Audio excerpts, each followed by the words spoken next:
17 বছর আমাদের অফিস খুলতে দেন নাই। আল্লাহ তাআলা এদেশের মানুষকে দিয়ে আপনাদের সমস্ত অফিসগুলো সিলগালা করে ফেলেছে। আফসোস কোথায় রাখি, নেতাদেরকে ধরে ধরে ফাঁসি দিলেন। কাদের মোল্লার জানাজা পড়তে গিয়েছিলাম মতিঝিলে, জানাজা পড়ার পরিবর্তে আমরা গুলি খেয়ে ফেরত এসেছিলাম। মুজাহিদ ভাইয়ের জানাজা পড়তে দেওয়া হয় নাই, কবর জিয়ারত করতে দেওয়া হয় নাই। আমরা আশা করি আল্লাহ তাআলা এমন নিদর্শন দেখাচ্ছেন, বাংলাদেশে হয়তো শেখ হাসিনার জানাজা পর্যন্ত বাংলার মাটিতে হতে দেবেন না। আলহামদুলিল্লাহি রাব্বিল আলামিন, আসসালাতু ওয়াসসালামু আলা রাসূলিহিল কারীম ওয়া আলা আলিহি ওয়া সাহবিহি আজমাইন। আজকে এই মহতী আয়োজনে উপস্থিত একান্ত প্রিয় দায়িত্বশীল সংগ্রামী সভাপতি জনাব ইসরাইল হোসেন, আজকে মঞ্চে উপস্থিত আছেন ছাত্র জীবন থেকে তিনি জীবনের প্রতিটি মুহূর্ত ইসলামী আন্দোলনের জন্য ব্যয় করেছেন।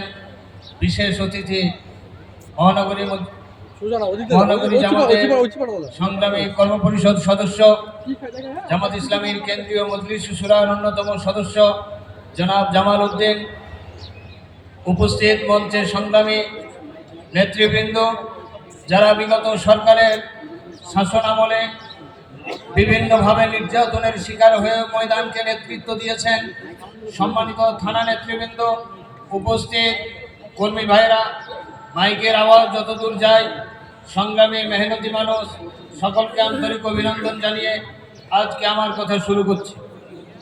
সংগ্রামী ভাইরা, জামাত ইসলামের মূল দাওয়াত মানুষের কাছে। আমরা সমগ্র মানবতাকে আহ্বান জানাতে চাই, আসুন জীবনের প্রতিটি ক্ষেত্রে আল্লাহ তাআলাকে রব হিসাবে মেনে নেই। দ্বিতীয় কথা হলো, জীবনের সকল ক্ষেত্রে মুহাম্মদ সাল্লাল্লাহু আলাইহি সাল্লামকে আদর্শের মডেল হিসাবে, নেতা হিসাবে, নেতৃত্বের মডেল হিসাবে জীবনের সকল ক্ষেত্রে মুহাম্মদ সাল্লাল্লাহু আলাইহি ওয়াসাল্লামকে মেনে নিতে হবে। আমাদের 3 নম্বর দাওয়াত হলো, জীবনের সকল ক্ষেত্রে একমাত্র আল্লাহর পক্ষ থেকে মনোনীত জীবন ব্যবস্থা ইসলামকে জীবনের সকল ক্ষেত্রে মেনে নিতে হবে।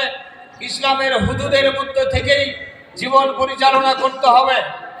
যদি এই 3 কথার উপরে দুনিয়াতে আমরা আমলে থাকতে পারি, এই 3 কথার বাস্তবায়ন যদি আমরা দুনিয়ার জিন্দেগিতে করতে পারি, কবরে যাওয়ার পরে এই মৌলিক 3 কথার উপরেই আল্লাহ তাআলা আমাদের কাছে জবাবদিহিতা নেবেন। সম্মানিত ভাইরা, অত্র এলাকার আপামর জনগণ, সকলকে আমরা আমাদের এই মৌলিক দাওয়াতের দিকে আহ্বান জানাতে চাই। কারণ বাংলাদেশ জামাত ইসলামী শুধু ইহকালীন জিন্দেগি নিয়ে কোনো রাজনীতি করে না, কোনো কথা বলে না।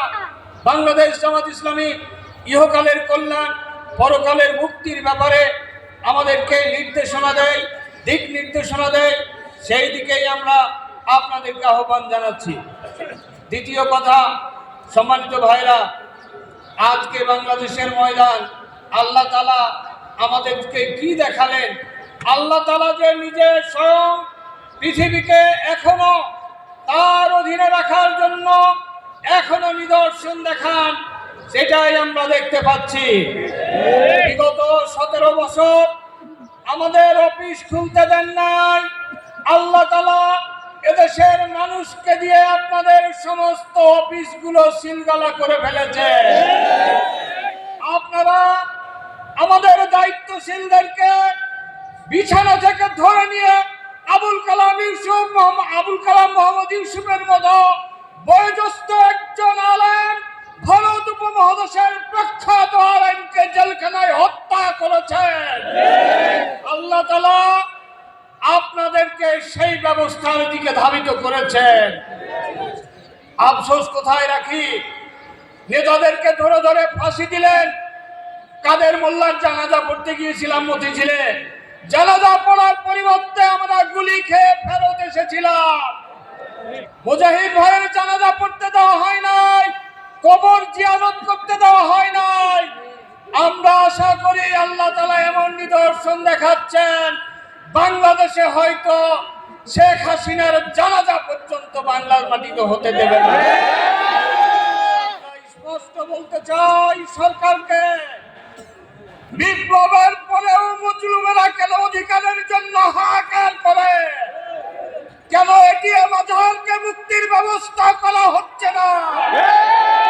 কিসের জন্য আমার নেতাদেরকে যারা ফাঁসি দিয়ে হত্যা করেছে তাদেরকে গর্ত থেকে বের করে তাদের বিচারের মুখোমুখি করা হচ্ছে না? আমরা 24-এ গণহত্যা যারা করলো তাদের বিচার নিয়ে কোনো গড়িমসি দেখতে চাই না। তাদেরকে অনতিবিলম্বে বিচারের মুখোমুখি করতে হবে। যদি গড়িমসি হয়, খেয়াল করে দেখেন ছাত্ররা কি ভূমিকা রাখতে পারে।